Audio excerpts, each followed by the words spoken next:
Amigos, obrigado. Voltemos aí, então, ao nosso tema. Eu vou compartilhar a tela para a gente continuar.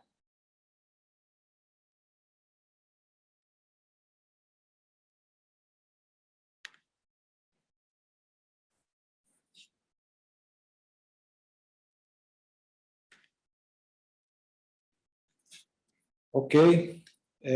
Eu espero que esteja tudo certo aí, estejam vendo.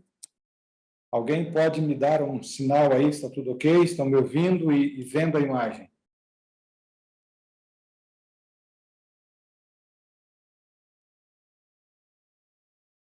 Ok?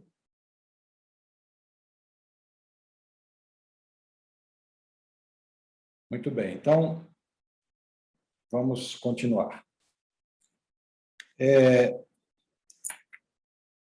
Como eu disse para vocês, quando a gente aborda alguns temas para esse grupo pós-moderno, especialmente os nones, nós precisamos criar estratégias, né, de aproximação. E porque os nones têm uma cosmovisão muito diferente da nossa, a perspectiva deles é diferente da nossa, então nós precisamos contextualizar a nossa mensagem, a nossa comunicação, de forma que eles possam entender o que a gente está comunicando. E um dos textos bíblicos que mais nos ajudam nesse processo de contextualização em uma missão transcultural é o texto que está em Atos, capítulo 26, o discurso de Paulo no Areópago. E é sobre isso que a gente vai agora trabalhar aqui, tendo em vista isso, a missão baseada na contextualização. Como eu disse para vocês, a contextualização é um dos princípios, né, que nós concluímos importantes para essa comunicação com um grupo em uma condição transcultural. Os nomes estão entre eles. E há outros princípios também, formando um conjunto e tal de princípios para a missão transcultural, mas eu quero me ater aqui, nesse momento, especialmente ao assunto da contextualização. A contextualização é algo desafiante. Nós, muitas vezes, não estamos preparados para, de fato, contextualizar a nossa mensagem. O Stan May diz que o desafio da contextualização é porque a palavra de Deus é algo que não muda, mas que está sendo apresentado em um mundo que está sempre em mudança. Então, a contextualização visa isso, né? A gente, de fato, tomar uma mensagem que não muda e colocá-la adequada para um mundo que está sempre em mudança. Isso é contextualização. A expressão contextualização entrou no meio teológico nos anos 70 para designar modelos teológicos que tinham como objetivo tornar o evangelho relevante para as diferentes culturas de então, né? Então, isso é contextualizar, é a gente tornar o evangelho relevante. Também ela é chamada, às vezes, de acomodação, inculturação, indigenização. Na verdade, são sinônimos, né, de contextualização, significando, basicamente, o processo de tornar o evangelho relevante para a cultura em que a gente está falando, para o grupo para o qual a gente está falando. Relembrando de novo que, apesar de os nomes, os pós-modernos, especialmente os nomes, estarem vivendo aqui do nosso lado, no Brasil, a gente deve encará-los como uma missão transcultural, porque a forma como eles pensam e reagem em relação à religião, à espiritualidade, é diferente de como nós fazemos costumeiramente. Então, a abordagem nossa não é própria se nós não contextualizarmos para ele, próprio no sentido de metodologia, né? Se nós não contextualizarmos. Para evitar o sincretismo, que é um risco muito grande da contextualização, os missiólogos têm dito que a contextualização precisa ser a chamada contextualização crítica. A contextualização crítica envolve dois lados. Envolve a exegese da Bíblia, para que a gente possa comunicar da melhor maneira possível o conteúdo bíblico, mas envolve também a contextualização da cultura. Ou seja, quando a gente analisa determinada cultura nesse prisma da exegese, a gente verifica quais são os elementos dentro da cultura que são compatíveis com o Evangelho e quais são os elementos não compatíveis com o Evangelho. Porque nós não precisamos mudar na cultura aquilo que não incompatibiliza com o Evangelho, né? Nós temos que mudar aquilo que é contra o Evangelho. Os princípios que nós vemos na Bíblia de salvação e que nos preparam para o céu. Então, a contextualização da cultura é justamente olhar a cultura e ver o que pode permanecer e o que tem que mudar, né? Isso é a contextualização crítica da cultura, assim como a gente faz também a contextualização da Bíblia. Mas existe sempre o risco do sincretismo. Haja vista, por exemplo, a mistura hoje do catolicismo com as religiões de matriz africana, especialmente aqui na região da Bahia. Então, há um sincretismo, né? Quando a gente olha, por exemplo, os símbolos e a abordagem que a Universal usa, eles fazem um sincretismo de catolicismo com judaísmo, com espiritismo, pentecostalismo, é uma salada, né?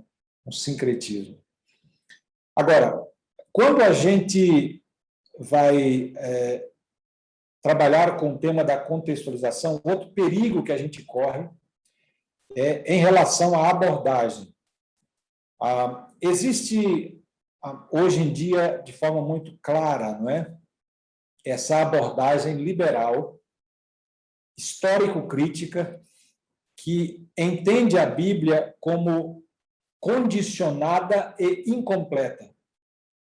É a ideia de que a cultura deve ter autoridade sobre a Bíblia e que a razão humana deve ser, ou a Bíblia deve se submeter à razão humana. Aí, nesse caso, essa abordagem faz com que a autoridade da Escritura seja substituída pela autoridade da cultura. E aí você tem, por exemplo, a interpretação comunitária da Bíblia, que é uma abordagem puramente pós-moderna, né? E aí você tem a tratativa da Bíblia como mito, as histórias são mitos, etc., etc. Essa abordagem histórico-crítica. Agora, a abordagem, logicamente, que nós usamos, entende a Bíblia como uma revelação completa de Deus, cuja autoridade deve ter precedência sobre a cultura, né? E a sola Escritura ainda válida. E o princípio narrativo que nós vamos apresentar agora, logicamente, ele está respaldado, ele está pautado por esta abordagem em que a Bíblia deve ter precedência sobre a cultura. Dentro dessa perspectiva, nós devemos contextualizar a nossa mensagem. E o modelo narrativo é uma forma de contextualização da mensagem, é o que nós vamos ver aqui agora em o discurso de Paulo em Atenas.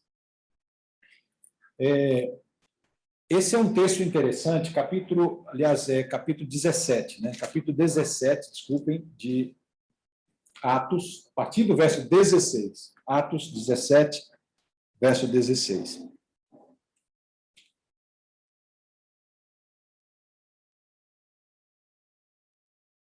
Vocês se lembram que aqui nós encontramos Paulo na sua segunda viagem missionária.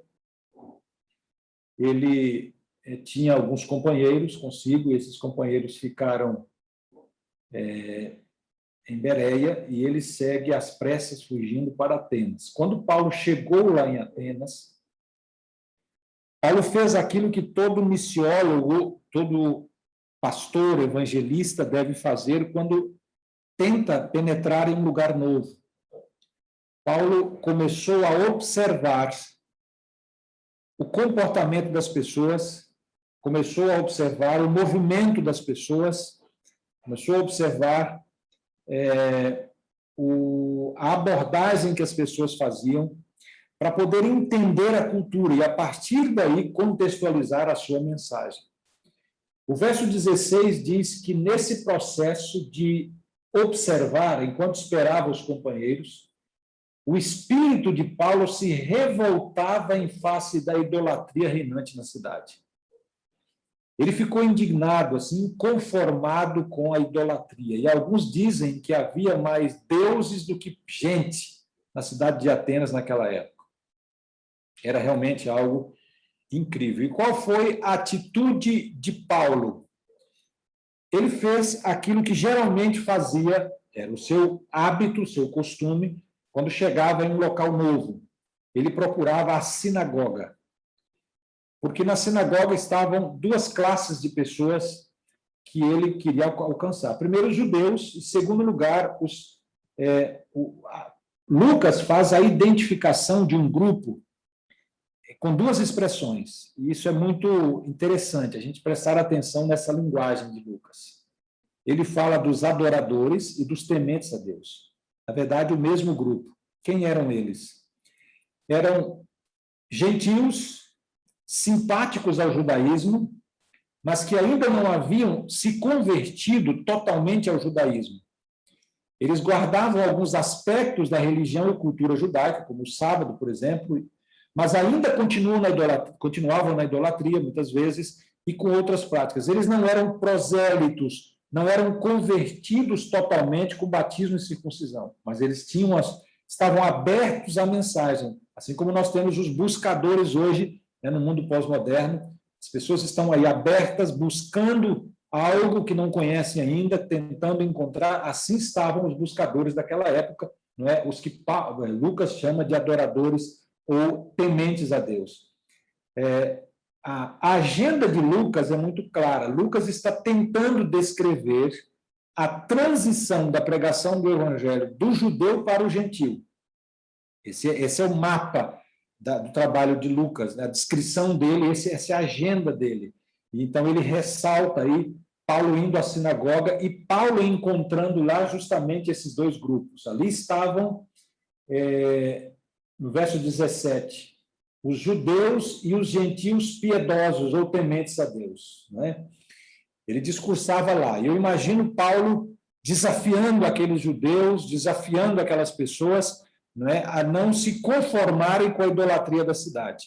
Mas o texto diz que Paulo também foi a um outro ambiente. Não só ficou na sinagoga, ele foi para a praça da cidade, para um local público, e à medida em que as pessoas passavam, Paulo começou a falar a elas, e aqui o texto diz no verso 17, ele todos os dias ia à praça entre os que se encontravam ali, e ali estavam dois grupos de filósofos, os epicureus e os estoicos. E Paulo começou a falar a respeito de Jesus Cristo e da ressurreição. Então, vamos dar uma olhadinha aqui em alguns detalhes para entender o contexto ali. Em primeiro lugar, os estoicos. Os estoicos, essa escola de filosofia, havia sido fundada no século IV, no final do século IV, né? Que tem um pequeno erro aqui, 4 para o século V, ali vai ser 440. foi fundada por Zeno, né? E Zeno costumava ir para o mercado público da cidade, onde havia uma série de colunas pintadas, chamada de Stoa Poikile, e ali, do lado dessas colunas, ele, então, discipulava os seus seguidores, né, dentro dessa filosofia estoicista. Por isso, porque estava ali do lado dessas colunas, chamada Stoa Poikile, eles são conhecidos como estoicistas. Basicamente, eles eram panteístas. Havia uma tendência muito grande para a espiritualização entre eles, uma espiritualização também assim aberta, não é? Sincrética, mas também defendiam a liberdade e a igualdade entre os seres humanos. Então, eles eram espiritualistas em essência, não é? Voltados aí para o panteísmo. Por outro lado, havia um grupo rival, os epicureus, que receberam esse nome justamente... Desculpem aqui, eu acabei mencionando, está correto, 365 ou 340, Cipriano Zeno, e agora aqui os epicureus, a escola fundada por Epicuro, também aí no final do quarto século, metade para o final do quarto século. E esse grupo, ao contrário do primeiro grupo, dos estoicos, era mais secularizado. O prazer era o objetivo principal da vida para esse grupo. Embora eles não negassem a existência dos deuses, eles o viam numa visão bem deísta, ou seja, numa perspectiva distante e indiferente à vida humana.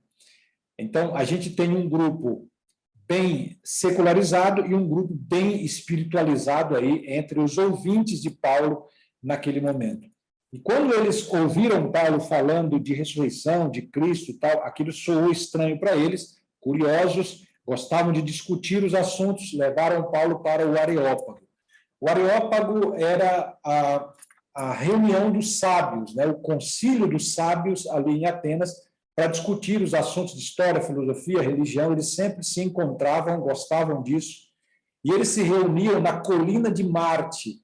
E ali estava a Sociedade da Colina de Marte, ou Areópago, onde eles discutiam. Eles levaram Paulo, e então Paulo se levanta para discursar, e vejam agora como Paulo usou uma comunicação contextualizada. É muito interessante a gente analisar isso. Em primeiro lugar, Paulo usou palavras respeitosas. Aqui está um princípio, né, de contextualização da comunicação. Paulo usou palavras respeitosas. Se nós olharmos o verso 22, diz que Paulo se levantou no meio deles, lá no Areópago, e ele disse: senhores atenienses, em tudo vos vejo acentuadamente religiosos. Ora, essa expressão aqui, acentuadamente religiosos, faz um contraste claro com o que está com o sentimento expresso por Paulo no verso 16. O verso 16 diz que Paulo estava indignado, inconformado com aquela idolatria. Mas quando ele se levanta, ao invés de usar palavras negativas e reprovação, que iam servir para construir barreiras, né, naquela comunicação, ao invés disso, ele faz uma abordagem positiva, e ele usa a idolatria como um ponto de contato, como uma ponte, né, para chegar a eles, chamando-os de acentuadamente religiosos. Veja que interessante. E depois, no verso 23, ele também usa uma linguagem interessante ao dizer: passando e observando os objetos do vosso culto. Eu entendo que Paulo devia estar com vontade de chamar aqueles objetos de objeto de barro, ou de pedra, ou de... Paulo estava ali vendo a idolatria reinante.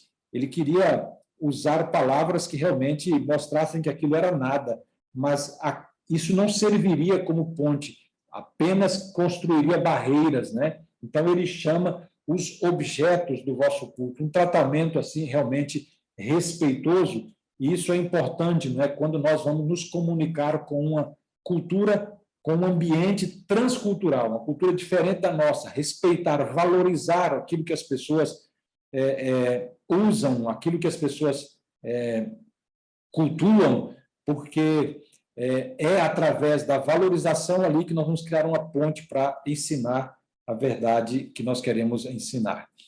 E o segundo elemento da contextualização de Paulo está também no verso 23, quando ele faz referência ao altar ao Deus desconhecido.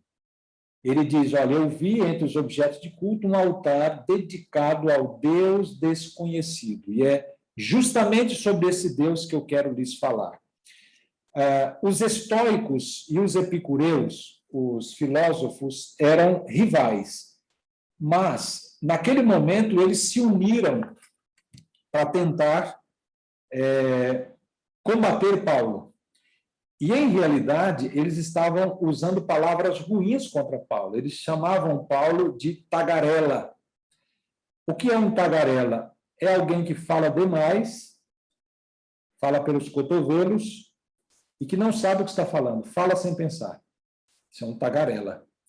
Falando de, eles dizem, de um Deus desconhecido, coisas que nós não conhecemos.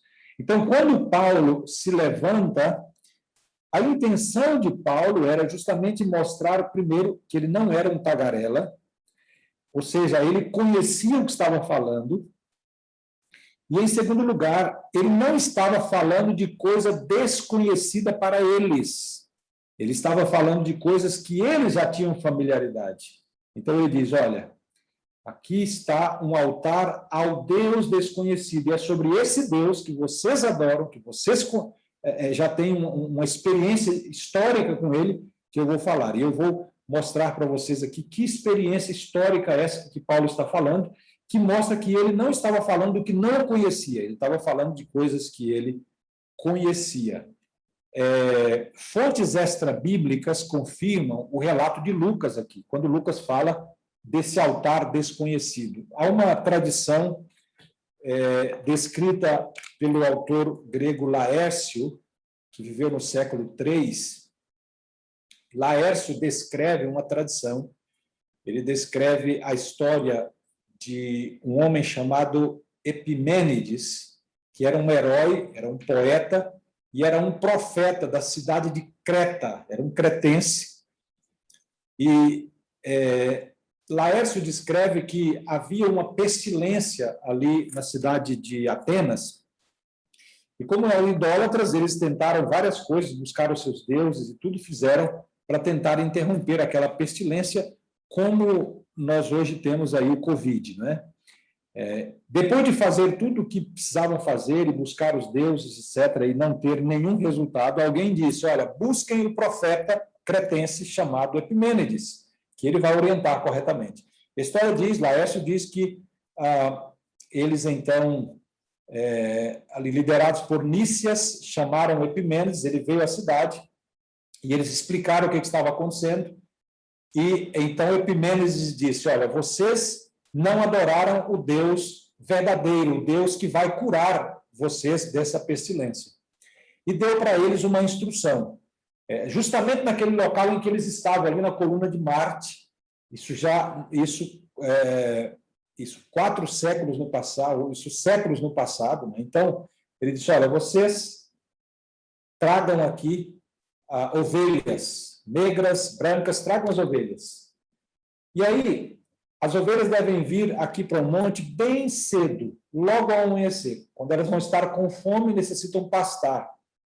Então, vocês vão observar, aquelas que deitarem devem ser separadas para o sacrifício.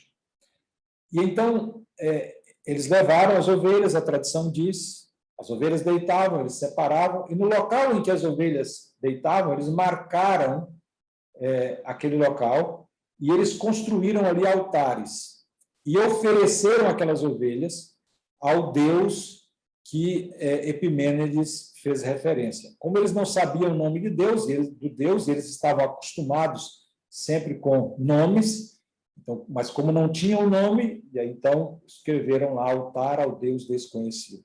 Fizeram o sacrifício e diz aí a tradição que houve ali a cura, houve o processo ali de cura, a cidade foi realmente transformada naquele momento. Assim diz Laércio. E então, quando Paulo se levanta, Paulo faz referência a um evento histórico, mostrando que ele conhecia o que estava falando. Ele não estava falando de coisa desconhecida como um tagarela, mas ele estava relatando algo que realmente ele tinha conhecimento.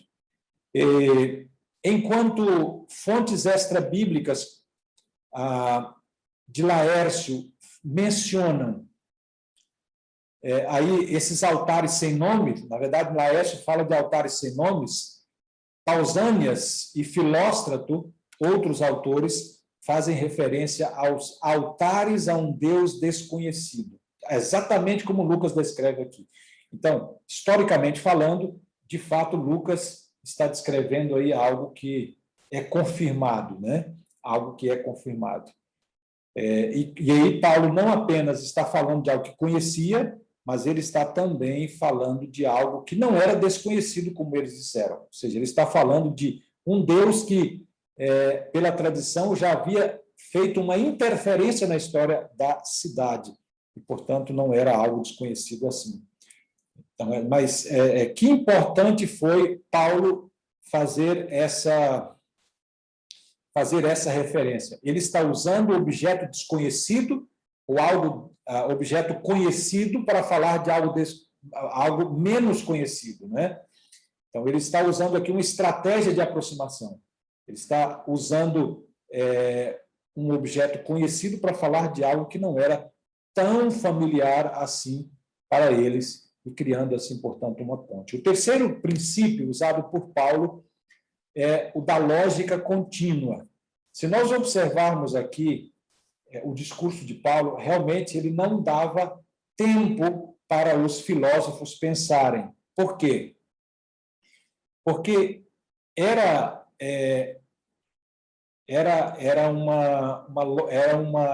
uma regra do discurso filosófico usar a lógica contínua.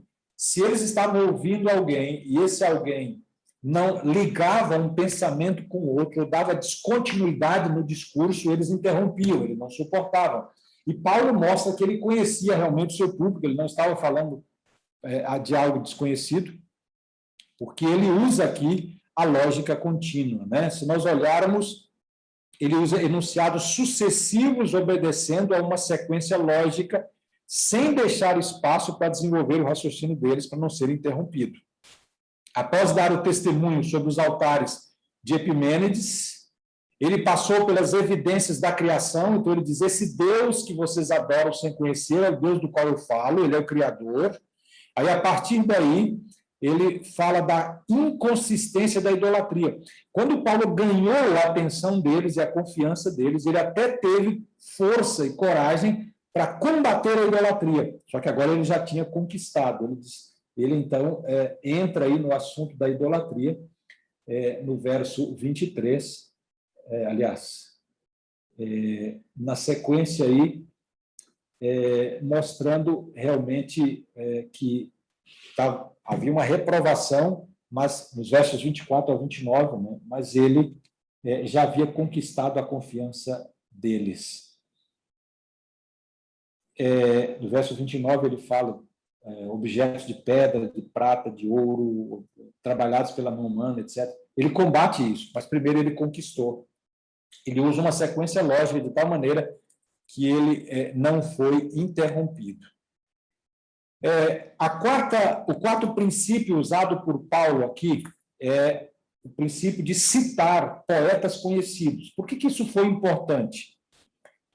Paulo, quando discursou para os judeus, várias vezes ele fez isso, ele citou sobejamente as escrituras do Antigo Testamento. Por quê? Lógico, era algo que chamaria a atenção dos judeus, ele estava tentando mostrar Jesus Cristo como Messias, então ele faz uma referência às profecias do Antigo Testamento que apontavam para o Messias, etc. Então ele usa de sobejo o Antigo Testamento. Mas aqui, como a Bíblia não era conhecida, então ele usa menos a Bíblia, ele usa uma linguagem conhecida pelos poetas, ele usa textos dos próprios poetas conhecidos para apoiar a verdade que ele estava tentando defender aí, né? Profetas conhecidos para falar da Bíblia e defender aquilo que ele queria mostrar. Ele usa, por exemplo, no verso 28, aí, justamente uma poesia de Epimênides. Esse Epimênides que nós falamos, que era o poeta, profeta e tal, né? Ele usa essa expressão aí, nele vivemos, nos movemos e temos nosso ser. Epimênides está fazendo aí, Paulo está usando uma poesia de Epimênides que fala de Deus, né? Como no qual nós vivemos, nós nos movemos e temos o nosso ser. Agora, olha que interessante. Paulo, lá em Tito, capítulo 1, 12 e 13, já havia citado Epimênides em outro contexto. E aquela citação que ele faz lá em Tito é a primeira parte dessa poesia que ele usa agora aqui no livro de Atos, lá em Atenas. Ele já tinha usado lá em Tito a primeira parte da poesia, agora ele usa a parte final da poesia, né? É o mesmo poema. E lá em Tito, ele chama o poeta de profeta. Ele chama esse autor de profeta. São 16 horas. Usando o mesmo termo que costumava usar para os profetas do Antigo e Novo Testamento. Então, novamente, Paulo está aqui, né, usando uma linguagem atrativa, né? Ele valoriza aquilo que eles valorizavam, justamente para poder conquistar a confiança deles. E ele cita também Arato, que era outro poeta, no verso 28, ele fala, pois somos, de fato, sua descendência. Ele está fazendo referência aí ao profeta Arato. Então, veja que a linguagem de Paulo é uma linguagem realmente contextualizada. Ele citou os poetas gregos em vez de citar as escrituras hebraicas, como fazia nos discursos com seus contemporâneos. Esse uso dos textos poéticos tinha a intenção de confirmar a revelação bíblica. Ele está tentando mostrar realmente a confiabilidade da Bíblia, apontando aí os poetas que eram conhecidos. Porém, quando nós chegamos nos versos 30 e 31, Paulo interrompe a sequência lógica de raciocínio. Veja que ele fala do altar, aponta para o Deus como Criador, fala de Deus como aquele que fez o mundo, e ele diz que a idolatria realmente é algo que não dignifica a Deus, e aí cita os poetas, e agora ele quebra a sequência lógica, quando, no verso 30, ele menciona que Deus haverá de julgar a todas as pessoas em um dia, através daquele, com justiça, né? Através daquele que ele ressuscitou. Quando ele fala de Jesus Cristo como aquele que Deus ressuscitou aqui, ele não havia explicado o tema da ressurreição. E justamente o tema da ressurreição foi o tema que os escandalizou lá na praça.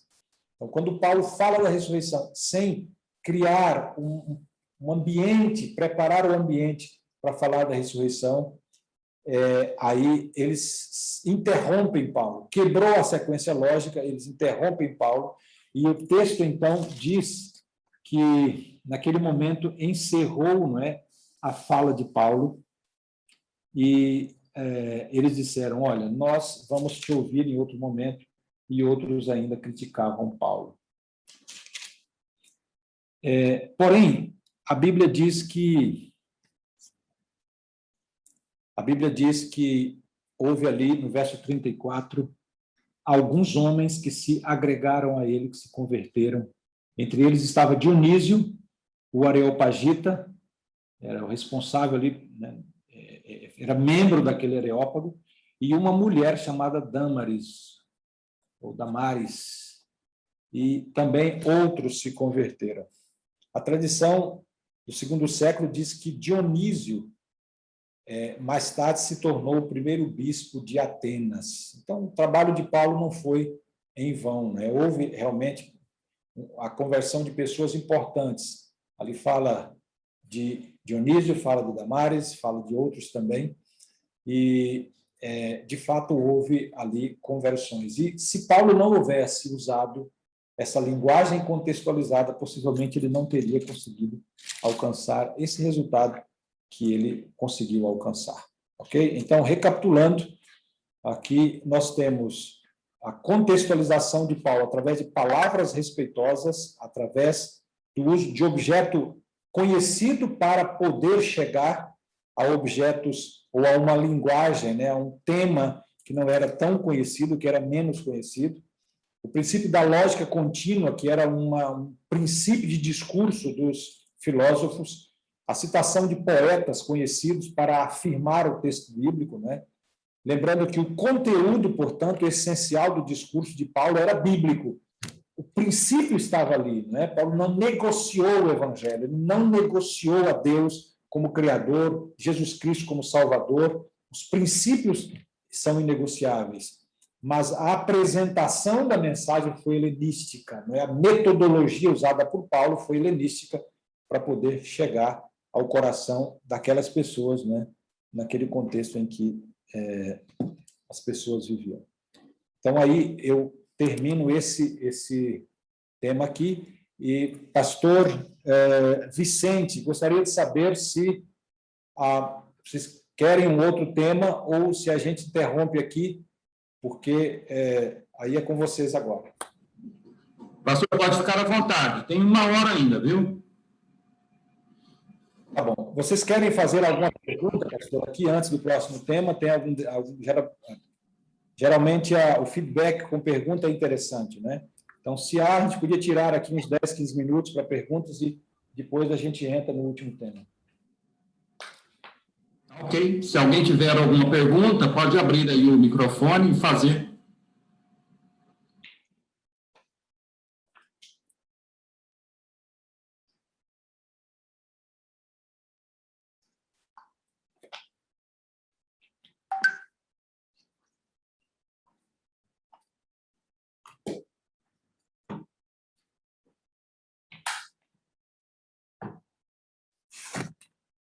Parece que não temos pergunta, né? Um segundinho aqui para mim.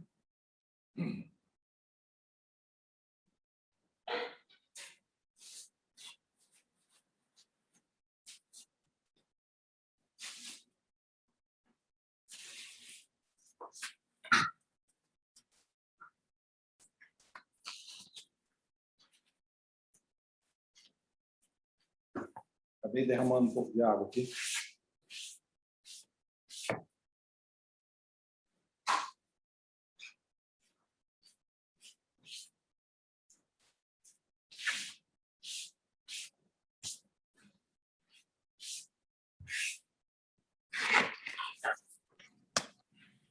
Roger, se você quiser fazer a pergunta, pode fazer aí no chat mesmo. O pessoal, se quiser liberar também aí o microfone para eles fazerem perguntas, libera aí para nós aí. Parece que não estão conseguindo abrir o microfone.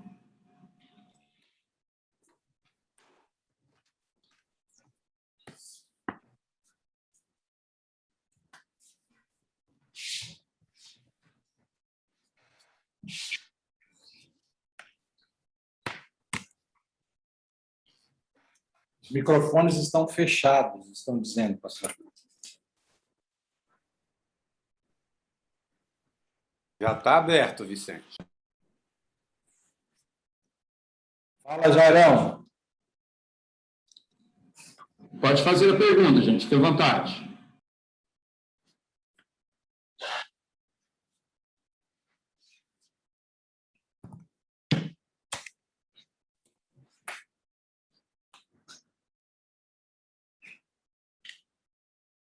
Parece que o Jairo estava tentando falar e, de repente, desapareceu.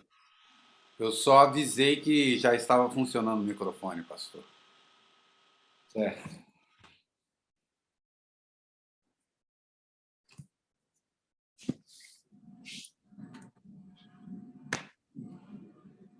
Bom, pastor, pode continuar. Eu acho que o pessoal ficou bem claro para eles aí, acho que não tem perguntas, não. Pode continuar, por favor. Tá bom.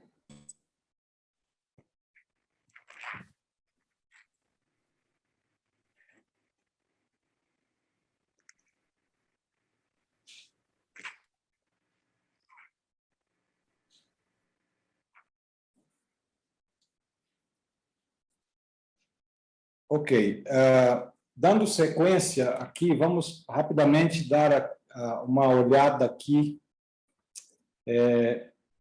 em como trabalhar a Bíblia como fonte de verdade com os nomes. Esse também é um tema delicado para trabalhar com eles, porque eles são afetados por essa ideia de relativismo, né? O relativismo da verdade. A verdade é colocada no plano pessoal. Cada um constrói a sua verdade. Então, é difícil nós levarmos um conceito bíblico para os nomes, justamente porque o assunto de dogma ou de verdade como aplicada a todo mundo, é difícil para eles aceitarem. Então, diante disso, nós estamos trazendo aqui algumas informações que eu creio são relevantes. Os nomes tendem a relativizar o conteúdo da fé, né? Então, nesse caso, apresentar temas bíblicos aos nomes, ao apresentar os temas bíblicos aos nomes, devemos fazê-lo por meio de histórias e não como teologia sistemática. E aqui é uma coisa, talvez, difícil para nós adventistas, porque a nossa teologia é bem sistematizada, nós defendemos ali os nossos princípios bíblicos, as doutrinas que nós cremos, elas estão bem compactadas, sistematizadas, etc. E a gente tem um estudo bíblico nesse formato, né, de pergunta-resposta, numa sequência lógica, mas essa não é uma linguagem muito atrativa para esse grupo. Eles valorizam receber um conteúdo na forma de história. E a Bíblia, na verdade, isso está muito assim, próximo daquilo que a gente vê na própria Bíblia. A Bíblia não foi escrita na forma de teologia sistemática, mas na forma de história, né? Histórias contendo as verdades, os princípios que depois foram sistematizados. Mas se nós usamos a narrativa bíblica, não é? Se nós usamos na forma de história os conteúdos, sem dúvida, nós vamos ter mais condição de chegar a essas pessoas do que se nós quisermos formular de maneira lógica os princípios, né? Assim, na lógica sistemática. Outra coisa também é o princípio da adequação, ou seja, devemos buscar, com o conteúdo bíblico, atender às necessidades dos nomes, com temas que são pertinentes e contextualizados para eles. Vocês viram, né? A gente viu antes que uma das características deles é justamente buscar conteúdo religioso que atenda às suas necessidades. O que é mais importante para eles não é o princípio bíblico, é se isso atende à necessidade. Então, a gente deve lembrar disso ao nós irmos ao encontro deles com o estudo bíblico. A gente deve usar temas que sejam relevantes para eles, adequados às necessidades deles e de forma contextualizada. Um outro princípio também é o princípio da aplicação relacional. Quer dizer, quando nós estamos estudando um tema na Bíblia, a gente deve sempre pensar em como esse tema pode aplicar a vida das pessoas. Qual é a relevância desse tema para as necessidades práticas do dia a dia das pessoas? Para elas, o mais importante é como esse tema pode atender às necessidades, e não que esse tema seja uma verdade lógica, defensável.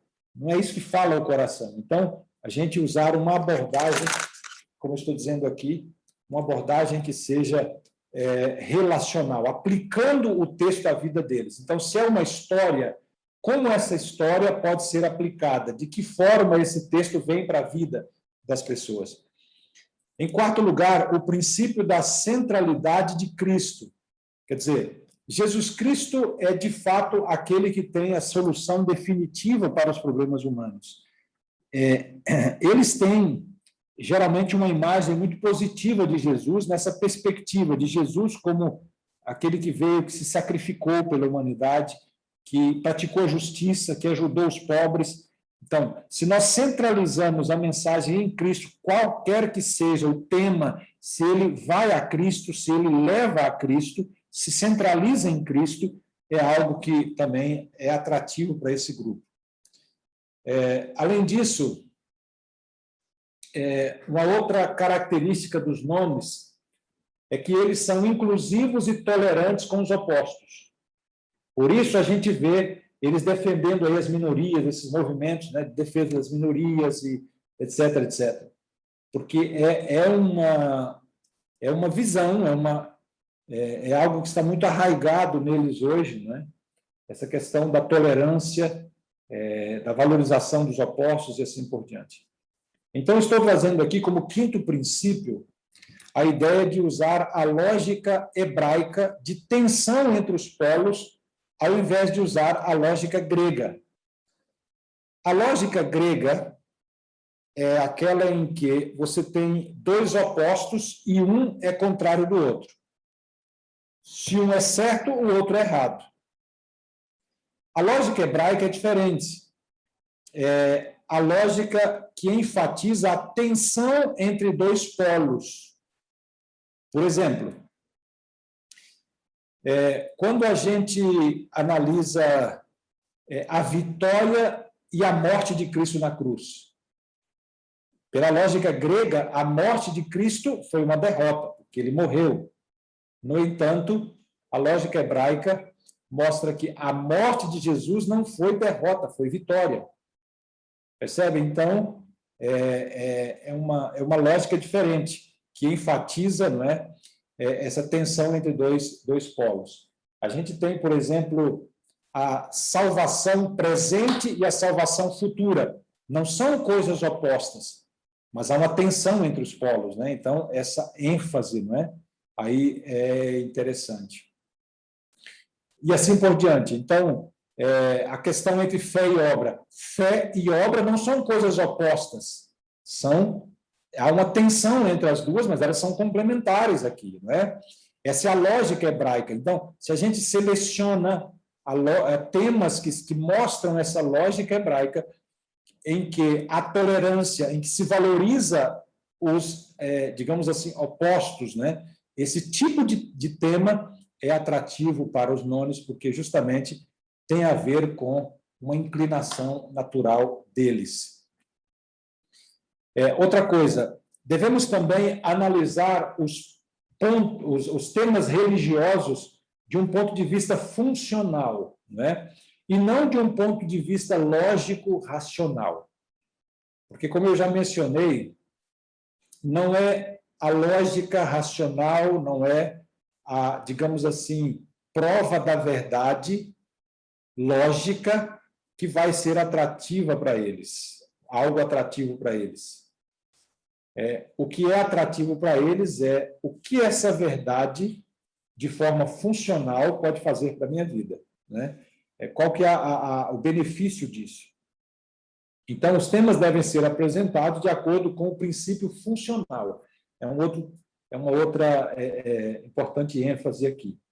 Por exemplo, se nós vamos estudar o tema do sábado com os nones, não é o melhor, não é o mais atrativo, o mais interessante a gente trabalhar a lógica, né? Trabalhar de forma lógica, racional, tentando provar que o sábado é o dia bíblico, porque não é isso que impacta para eles. Mas se a gente trabalhar, por exemplo, mostrando os benefícios da guarda do sábado para a família, para a saúde, né? A saúde emocional, o ciclo semanal, se a gente usar uma abordagem mostrando a utilidade, a funcionalidade da guarda do sábado, isso será atrativo para eles, né? Se a gente vai trabalhar, por exemplo, o tema de Deus, ao invés de tentar mostrar a Trindade, o Deus triuno, no sentido lógico, racional, e tentar provar, etc., ao invés disso, levá-los a ter uma experiência de provar a presença de Deus, não é? Deus atendendo orações e Deus conduzindo a vida deles, experimentar Deus no dia a dia.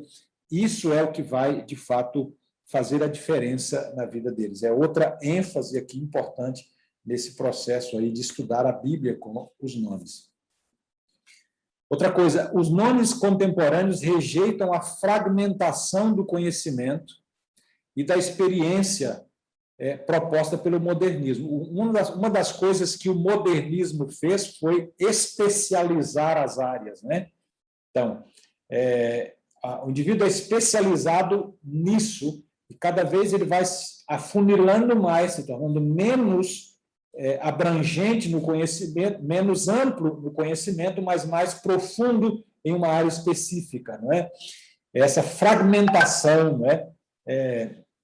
Essa fragmentação que gerou, por exemplo, religião é uma coisa, política é outra, governo é outra, escola é outra, família é outra, quer dizer, essa fragmentação veio do modernismo e os nomes rejeitam isso. Então, quando nós usamos o princípio integrativo, essa abordagem para trabalhar com o grupo é importante, mostrar que o ser humano é um todo, né? O ser humano não é fragmentado, o ser humano é composto, né?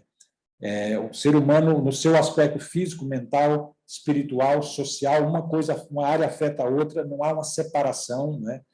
Mostrar que o Evangelho alcança o ser humano como um todo, Jesus Cristo teve uma abordagem holística, então, esse tipo de abordagem é algo atrativo, porque para eles o espiritual deve permear realmente todos os aspectos da vida. Eles acreditam assim e a gente tem que pensar nisso ao abordar com eles, né? Wright aponta que a Bíblia não foi escrita com um propósito principal, aqui é Christopher Wright, um propósito principal de dar às pessoas um conjunto coerente de ideias, embora tenha, né, as ideias estão ali, um conjunto de ideias, né, está ali, mas, em vez disso, as escrituras foram produzidas para apoiar e dirigir a vida missionária da igreja. Quer dizer,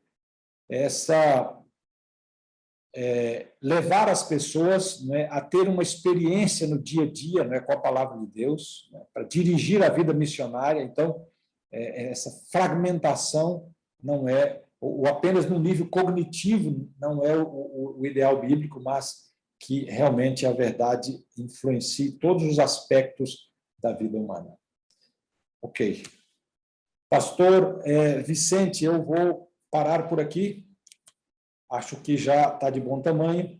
Se houver alguma pergunta, a gente está aqui para poder responder, tá bom? Muito bem, amigos. Alguém tem alguma pergunta relacionada aí aos temas que o pastor Jolivet apresentou? Se tiver, pode abrir aí o seu áudio e fazer a sua pergunta. Alguém mencionou aqui, pastor, o assunto da dissertação. Veja, eu não estou disponibilizando a dissertação porque ela, em uns 4 a 6 meses, ela vai sair na forma de livro, na editora Apres, uma editora bem conhecida, na editora acadêmica. Então, em função disso, eu não estou disponibilizando a dissertação, mas o livro vai estar à disposição dentro de algum tempo. Eu gostaria de pedir aqui ao Orlando, se ele está ouvindo aí, para me mandar, Orlando, colocar aqui o seu telefone, o seu contato, por favor. Que eu perdi o seu contato, estou com um telefone novo e não tenho mais o seu contato aqui. Tá, ok. Caso ele não passe, pastor, eu posso encaminhar depois. Tá bom. Alguém tem alguma pergunta? Eu gostaria de falar com o pastor Jolivet. Boa tarde, pastor. Saudação, prazer em revê-lo. Aqui é o pastor José Alves. Tudo bem, José Alves? Muito bem, pastor. Te te ouvir, te ver, rapaz. É verdade. A última vez, eu acho que eu já estava num processo de estudo de missões aí na Andrews para ir para a África, né? Já passamos esse tempo, agora voltamos, estou aqui na Associação Paulistana Legal. e gostei muito da sua palestra aqui. E a minha pergunta sobre esse contexto que o senhor nos apresentou, a maneira de contextualizarmos a nossa mensagem. Essa frase é tremenda, né? A mensagem que não muda para um mundo que sempre muda. Uhum. Então, a mensagem ou o princípio, ele nunca vai mudar, mas o mundo está sempre em mudança. E eu queria saber o seguinte, nesse contexto do apóstolo Paulo, especialmente, tem alguma evidência, tem alguma informação bíblica que seja, ou alguma outra evidência que Paulo tenha feito alguma visita, tenha conhecido isso? Porque é o seguinte, para ele falar o que ele falou, ele tinha que ter tido o conhecimento que teve, né? E, obviamente, ele teve que ter recebido essas informações. Então, assim, isso me dá ideia porque, quando nós fomos para a África, conhecia pouca coisa da África. Eu só fui conhecer e poder realmente entender o contexto quando eu lá estava. É Uhum. possível agora, na apresentação da mensagem, no nosso contexto de Associação Paulistana, né? A maioria de nós, pastores, estamos aqui na capital, né? No maior centro urbano do Brasil.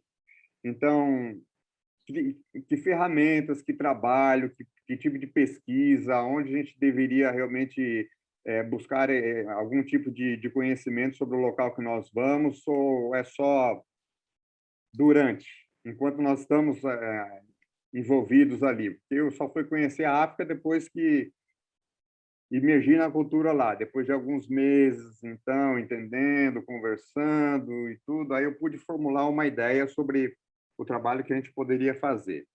No nosso caso aqui, no nosso contexto, podemos ter alguma ferramenta, alguma coisa que nos facilite esse entender o contexto? Se eu vou para um lugar novo, especialmente, né? Veja, pastor, olhando aí a experiência de Paulo, o texto bíblico diz aí em Atos que Paulo, capítulo 17, que Paulo todos os dias ia para a praça pregar.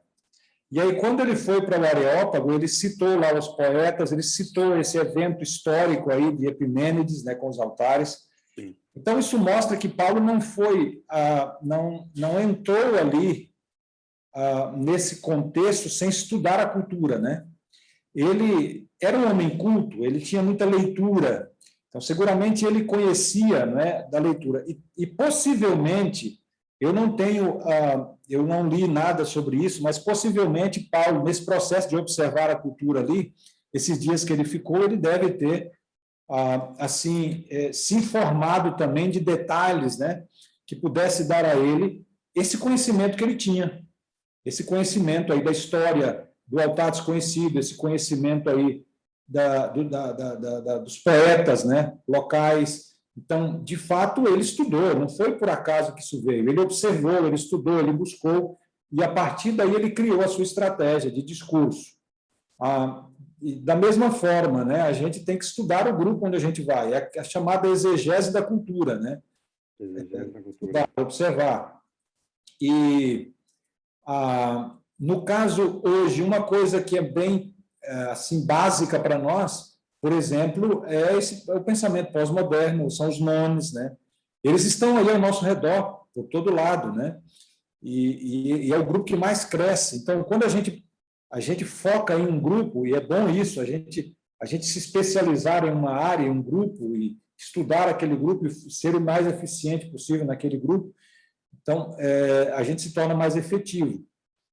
Por exemplo, se você tem trabalho específico com ciganos, ou com muçulmanos, ou com nomes propriamente, né? Então tem que estudar a cultura, ver quais são os pontos que podem ser uma ponte, né, que a gente pode usar, que são assim uma forma da gente aproximar, e também ver aquelas coisas que, de fato, formam a cosmovisão do grupo. Porque a conversão realmente passa pela mudança na cosmovisão. Para a gente levar a uma conversão profunda, não basta simplesmente um estudo superficial, né? Tem que conhecer a cultura, conhecer os costumes e entender realmente como as pessoas pensam, como elas sentem, o que elas comem, o que elas falam, e a crença delas, para a partir daí a gente criar uma estratégia que possa realmente mudar a médio e longo prazo a cosmovisão das pessoas. E eu acho que não tem outro jeito, pastor, a não ser estudar mesmo os grupos, né? Estudar mesmo. Esse estudo que eu fiz é um tipo de exemplo disso, né? Você olha um grupo, estuda, analisa, e foi uma análise com base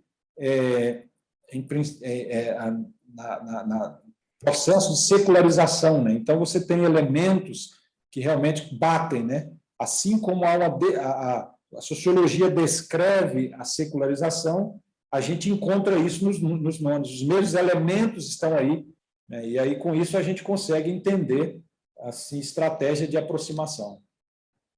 Pastor, obrigado. Obrigado. Saudação para a Érica e para as suas crianças também, tá? Obrigado, amigo. Valeu.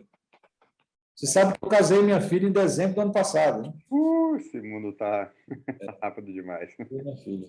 Parabéns, parabéns. O pastor Cidral está nesse campo aí, não? Tá conosco. É nosso evangelista aqui. Pois é. Quando a minha filha nasceu, ele morava em Blumenau, ela nasceu em Blumenau, numa semana que eu estava realizando lá na igreja dele, na central de Blumenau. Minha filha nasceu ali, hoje é casada já. Então... Sinal que o Cidral está ficando velho, hein? Tempo não brinca com a gente. Pergunta para o pastor Joliveira. Pastor, me permita fazer uma pergunta. Nós estamos presenciando assim, uma tensão muito grande hoje com essa nova geração que está entrando dentro da igreja, né? Hoje eu pude aqui compreender um pouco melhor essa visão, né, dos nomes.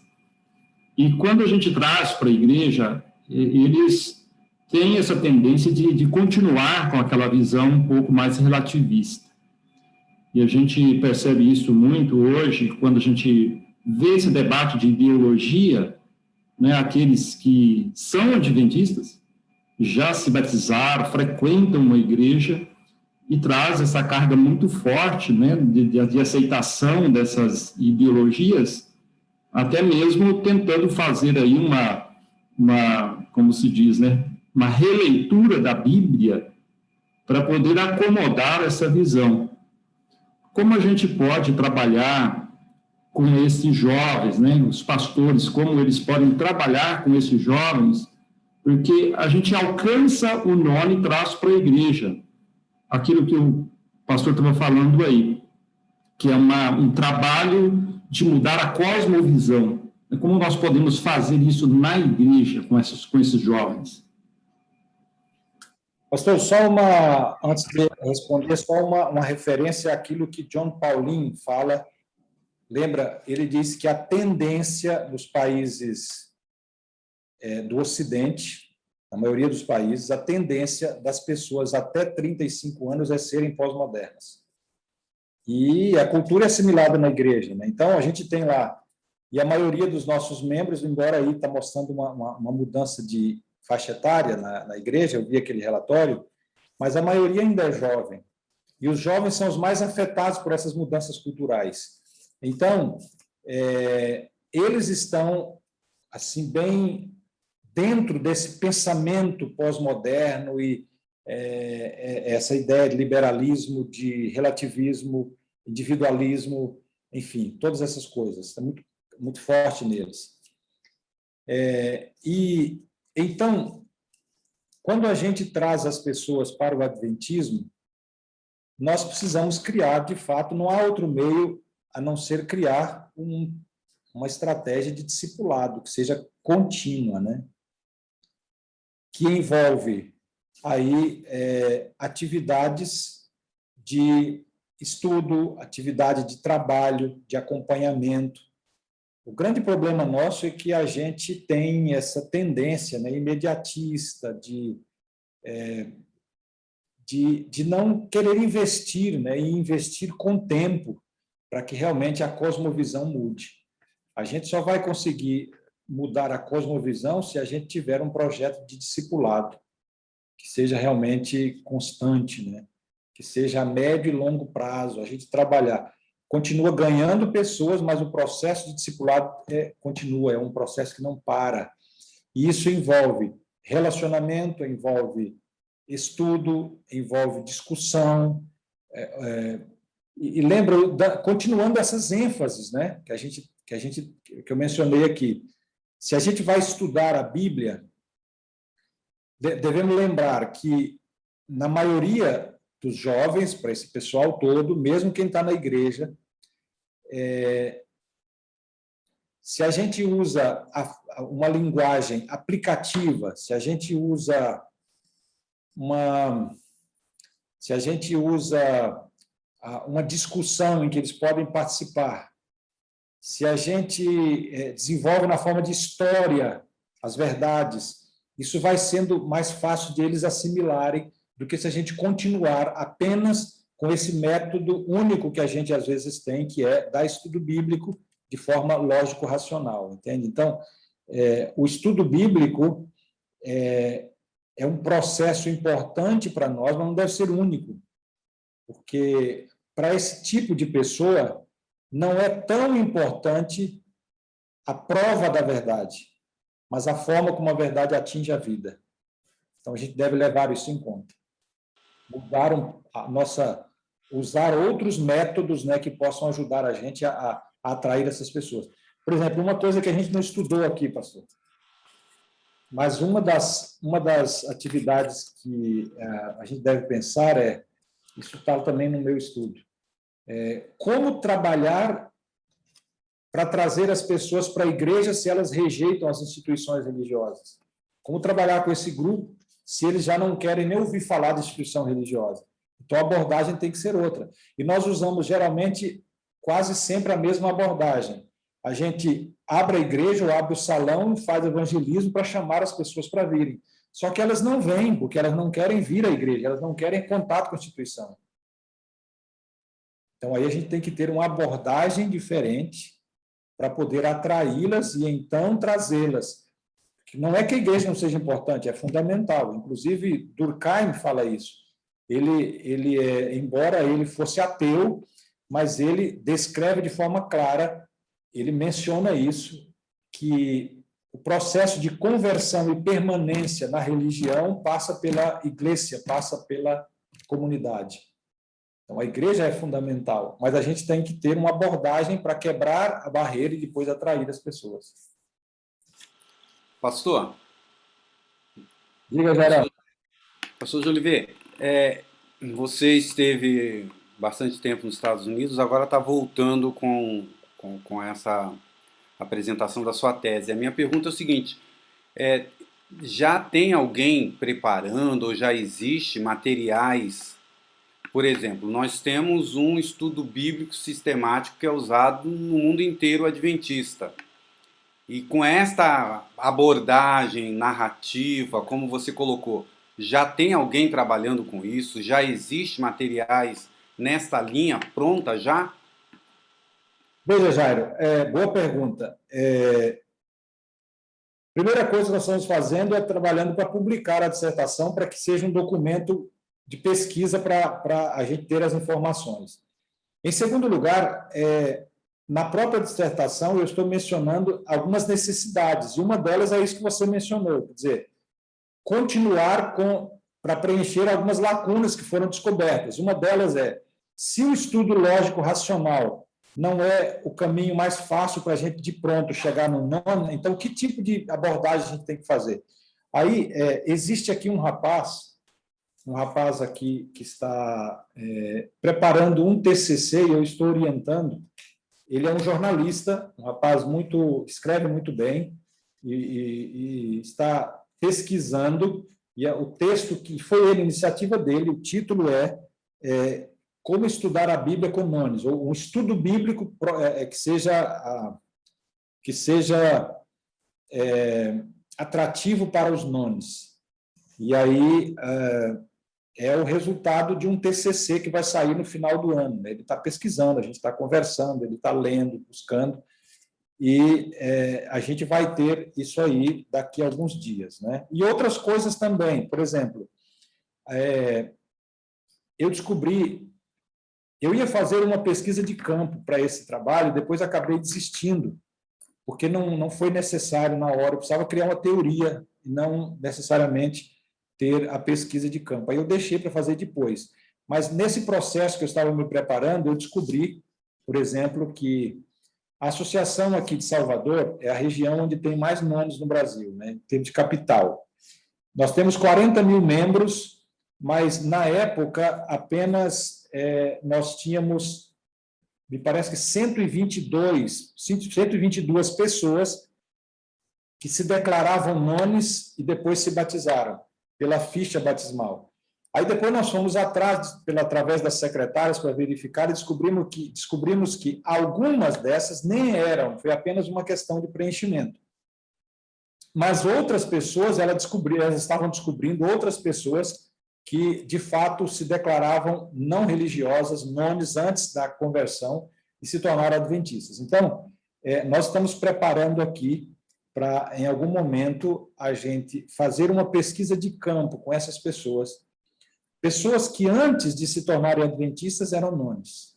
E aí descobrir, de fato, o que as levou a se tornar adventistas. Por que elas tomaram essa decisão? Se elas, de fato, têm dificuldade com a Bíblia, com norma de fé, como norma de fé, com a instituição religiosa, etc. Mas por que, então, elas se tornaram adventistas? Quais foram os caminhos, né? E a gente vai, aos poucos, criando aí outras informações para poder ajudar a igreja a trabalhar com esse grupo. Pastor Jolivet, permita-me apenas dar um testemunho. Na verdade, a gente está recém-chegado aí à Associação Paulistana. O último momento que a gente se viu foi naquele grupo ali dos ministeriais, né? E você apresentou esse material que eu vejo como certamente um auxílio tremendo hoje para que a gente mude a cosmovisão, a perspectiva. E é interessante como a gente começa a mudar o foco e a abordagem e realmente o resultado vem. A gente percebe, por exemplo, naquele material mesmo que você testemunhou, que você disse que seus filhos leram, né? Aquela lição de PG, por exemplo, ali que a gente escreveu sobre atualidades, nós nos utilizamos exatamente disso, uma metanarrativa, a saga do herói. Sim, exatamente.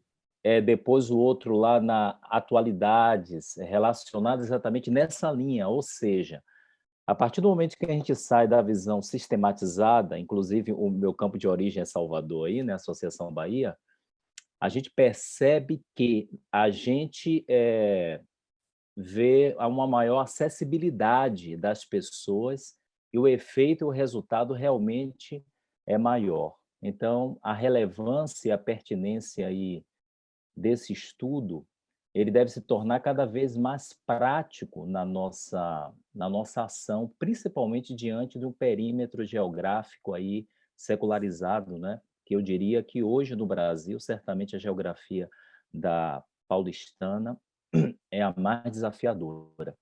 Então, eu penso que, como pastores, se a gente começar a se voltar, não apenas a escrever, mas também na nossa abordagem, nessa linha em que a gente vai encontrar esse público-alvo, certamente a mensagem será muito mais relevante. Parabéns aí, mais uma vez, né? A segunda vez que eu ouço, né, aquele momento lá com o ministerial no grupo da União Nordeste e agora o privilégio de ouvir novamente aqui. Então, veja, a gente sempre deve lembrar que a nossa missão é para todos, né? E isso implica que a gente precisa criar estratégia para alcançar as pessoas de diferentes cosmovisões.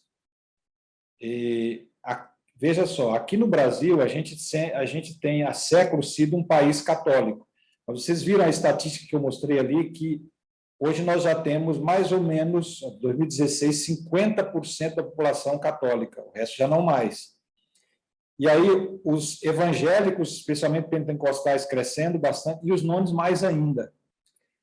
E a nossa estratégia de evangelização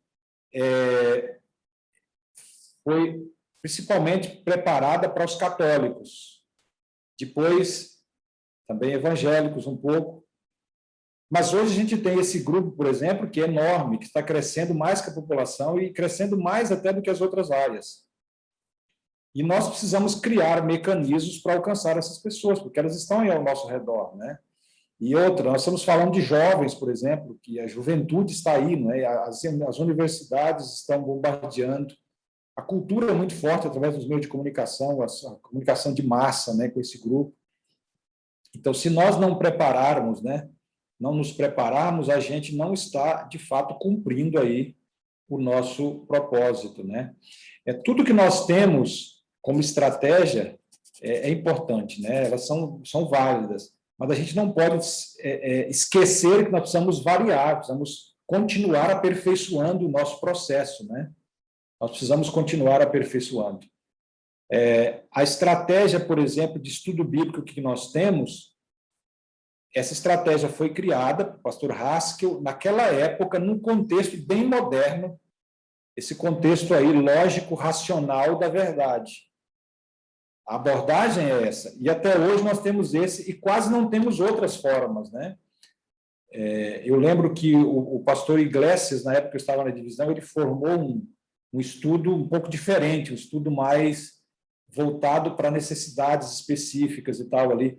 Eu não lembro detalhes, mas eu lembro que havia algo assim, havia essa preocupação. Então, a gente tem que continuar criando mecanismos, né, de alcançar as pessoas, especialmente hoje, sendo que, nesse caso aí, é um grupo que cresce tanto e que realmente é difícil para a gente conseguir alcançá-los se nós não mudarmos nossa estratégia. Muito bem. Mais alguém gostaria de fazer mais uma pergunta?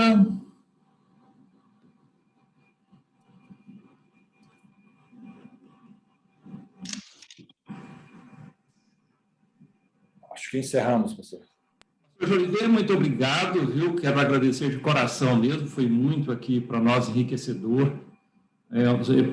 No meu caso aqui, eu creio que eu ouvi bastante novidades, foi muito enriquecedor mesmo essas informações. Eu já escrevi 2 livros pensando nesse segmento, né? As Crônicas do Anjo Gabriel e a Saga de Sofia. A Saga de Sofia, tanto o Anjo Gabriel como a Saga de Sofia são para alcançar pessoas assim dessa linha, né? Principalmente agora a Saga de Sofia, que eu nem imaginava esse conceito, né? Só não tinha aí essa ideia relacionada de como poderia atingi-los. Por isso que eu agora entendo como as Crônicas do Anjo Gabriel teve um sucesso muito grande fora do público adventista. De 10 mil livros, né, vendidos, e a gente teve uma aceitação muito boa, várias pessoas que aceitaram, né, a mensagem, isso é muito enriquecedor. A gente tem mesmo trabalhar, buscar aí métodos novos, né, para levar o nosso, como se diz, né, o nosso princípio antigo, mais um princípio atual. Pastor, muito obrigado mesmo. O pastor La Roca teve que sair para uma reunião com a União. Deixa um abraço e o agradecimento dele também. Pastor, desculpa, eu levantei minha mão, depois baixei de novo, mas eu gostaria só de dar uma contribuição, né? O tema ele é extremamente relevante, e eu me pergunto assim, porque eu vejo que nós não só não trabalhamos com os nones, né? Nós não trabalhamos com eles, nós temos alguns poucos que trabalham, só que o grande problema é que eu vejo que nem o pastorado, nem a liderança, nem a igreja está preparada para quando se trabalha com eles. Porque eu me lembro, por exemplo, quando eu era garoto e o pastor Campo Longo fazia conferências, ele foi uma vez fazer na minha cidade, lá em Sorocaba, e quando a gente foi para cantar na tenda, me surpreendi porque lá eles ficavam batendo palma, né? Cantando e batendo palma, uma coisa que na igreja, naquela época, era inaceitável, né?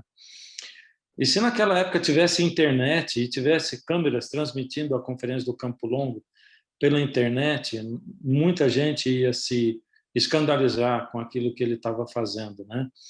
Era um método que ele estava utilizando, né? Porque dentro da igreja as pessoas não batem palma. Então, eu vejo que não só a gente não está trabalhando com os nones, como quando alguém trabalha, a gente se escandaliza facilmente, né?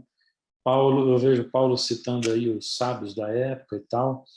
Então, é um trabalho bastante árduo, que tem que ser feito com bastante oração, com bastante joelho no chão e com insistência, né?